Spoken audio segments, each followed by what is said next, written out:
What is going on, guys? It is Wrestlelamia here, back with another video. Join us now as we look at this week's edition of Raw, as well as the wildest news stories and rumors you need to know, including Jade Cargill Signs with WWE. NXT higher-ups were very upset over Mustafa Ali's release. Bray Wyatt's wife Jojo Offerman tributes her late husband. WWE's Global Takeover, and much more. Be sure to subscribe and hit that notification bell for daily wrestling videos, and follow us on Facebook for exclusive lists. Also check out our new channel, Wrestlelamia Shorts. As always, we won't recap the show, but just look at the good, the bad, and the downright ugly. As always, we start off with the good as number 1, Miz stirs the pot. As the WWE may not seem to know how to use many of its superstars, but not The Miz. Last night, The Miz shined in a role he excels at, talking trash and stirring the pot by agitating Drew McIntyre. The best part about the Scottish Warrior's heel turn is that WWE is giving plenty of viable reasons why he feels the way he does, chief among them everyone's willingness to take Jey Uso's face turn at face value. Number 2, Bronson Reed getting a push. Bronson Reed has 2 big wins on Raw, a sign that creative realizes just how over and how valuable this human wrecking ball could be. This can come at a better time as Raw needs to build viable challenges for the world title. Number 3, Daddy Dom delivers again. Dominic Mysterio demonstrated why his heel turn is the best thing that could have happened to him. Dominic plays a cocky yet cowardly heel to perfection, taking much deserved beatings while always seemed to find the path to steal a win. That was evident last night when Dragon Lee seemed to have Dom's number but fell short.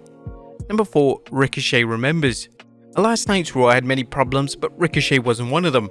Although the future of Flight is currently grounded thanks to Shinsuke's attack on him last week, Ricochet looked good by promising revenge on Nakamura once he's healed up. Not only that, but it set the stage for an instant program between the two once Shinsuke and Seth presumably finished their business at Fastlane, and a much needed coat of paint. Now, we don't feel the need for Shinsuke vs Seth rematch, but the WWE deserves credit for adding a fresh coat of paint to the series by making their next match a last man standing match one. The WWE doesn't have much announced for its 7th October PLE, but the added stipulation added some excitement to the show. Well, that was a good. What about the bad? Is number 1, putting the mid in mid-card. While it would be easy to say last night's Raw was mid, how else can you describe a show that featured so many mid-card matches? Tommaso Ciampa vs Ludwig Kaiser, Natalya vs Tegan Nox, and even Nia Jax vs Zoe Stark. Number 2, can storylines drag out any further? Can the WWE drag out its storylines any further? While it's good to see a heel turn take some time, for example Drew McIntyre, the rest of WWE's Raw storylines are moving so slowly that fans have likely forgotten about them or given up. Chief among this is the Judgment Day's internal strife, as well as Gunther's dissatisfaction with his minions. Number 3, Tegan Nox takes 2 steps back. Why is Tegan Nox challenging for the NXT Women's Championship when she was a relatively newcomer to the main roster? While we understand Becky Lynch is slumming it on NXT to boost the Black and Gold brand's ratings, why isn't Nox aiming her sights higher and challenging Rhea Ripley? Nox's move makes no sense unless the WWE intends to devalue the Women's World Championship, and a repetitive Raw. How many more matches between the Judgment Day and Kevin Owens and Sami Zayn team do fans have to endure? The WWE is getting slammed by Monday Night Football, yet it continues to feature the same matches, including Drew vs The New Day, as if things will turn out any differently. That was nothing ugly, but last night's Raw was a snoozer with a multitude of mid-card matches as well as repetitive storylines of matches. It'll be interesting to see how Raw performs in the ratings and how the WWE reacts next week. What do you guys think of Raw this week? Let us know in the comments down below. Now let's move on to the news.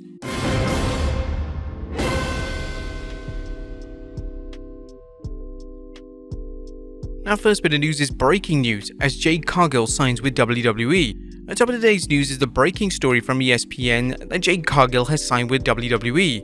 Cargill, who was AEW's longest reigning TBS champion, appeared on AEW television as recently as 2 weeks ago, will start with WWE on Tuesday at its PC in Orlando, Florida, officials said.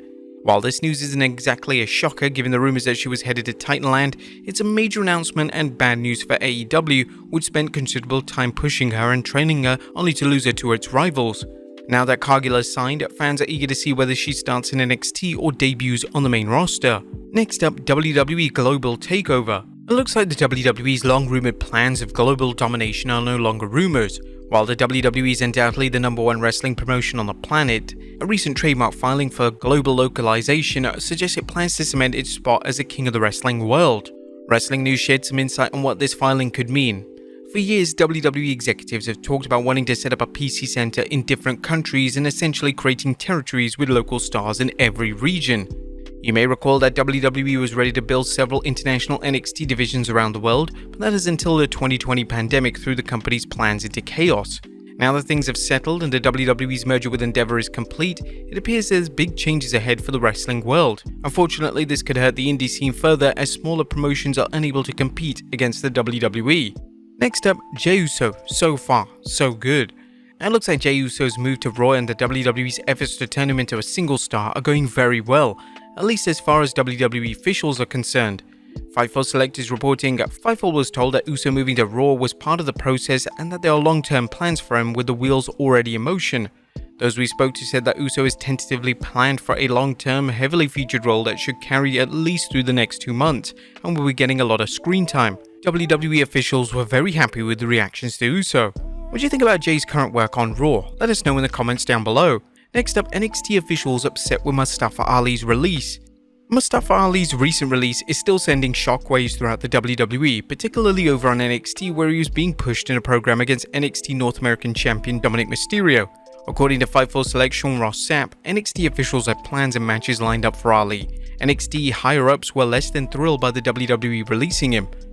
On a related note, one rumor making the rounds is that some WWE officials were concerned over Ali's recent vignette where he promoted himself as the right champion, a vignette some criticized for seeming too political. Next up, a beloved WWE superstar cleared to compete. And great news for fans of beloved superstar, as Ringside News is reporting, R-Truth has been cleared to compete following his injury in November 2022 against Grayson Waller. The report states there are no plans from creative yet for R-Truth, but given his comedic talents and ability to work with anyone, it shouldn't take much effort. Next up, big problems for CM Punk's WWE return. Now, assuming the straight-edge superstar wants back in the WWE, there are questions regarding whether the WWE wants him back. Meltzer recently commented on the Wrestling Observer, there's a lot of people with bad feelings in management about CM Punk in WWE. While they would likely get some short-term benefits from a Punk return, it's unknown whether higher-ups are eager to get the headaches that are likely to come with signing him. Next up, Cody Rhodes headed to SmackDown. Cody Rhodes comments on Raw where some fans and pundits think he could end up being the Raw wrestler who is traded to SmackDown following Jey Uso's jump from the blue brand to the red brand. WrestleTalk commented on this possibility saying that Rhodes referenced he could have ulterior motives for wanting Jey Uso on Raw, saying there may be other reasons that Rhodes sought to keep Uso close. Is Cody hoping to pick Jay's brain for a way to get at Roman in exchange for getting Uso moved to Raw? Could Cody even hope that he ends up on SmackDown so he can get closer to Reigns? While this may seem far-fetched, Cody's remark that we're no longer in the third inning, boys, is a clear reference to Paul Heyman's comment that Roman Reigns' undisputed championship story is in the third inning, a baseball analogy that is just getting started. Next up, is Brooke Hogan on the outs with her dad? Is Brooke Hogan estranged from her famous father? How else to explain her absence from Hulk Hogan's recent wedding? Turns out Brooke has her reasons as she took to Instagram to inform the world, for my own journey to healing and happiness, I've chosen to create some distance between myself and my family, and I'm focusing on people and things that heal my heart and align with my own personal beliefs, goals, and values. I wish him well. And finally, Jojo Offerman's tribute to her late husband, Bray Wyatt. Jojo Offerman is opening up to the wrestling world to let them know how she is dealing with the loss of partner Bray Wyatt. The former WWE ring announcer posted the following via Instagram. It's been 1 month without you and every day gets harder and harder. I miss you, Wyndham. The kids miss you. Thinking of you every second of every day. I love you so much, always. Now we know we're not alone in sending our thoughts and prayers to Jojo Offerman and Bray Wyatt's many friends and family as they cope with their loss. But there you have it, folks, the wildest news stories and rumors you need to know, as well as our review of Raw. Be sure to leave your comments down below, and I'll see you next time with some more wrestling content.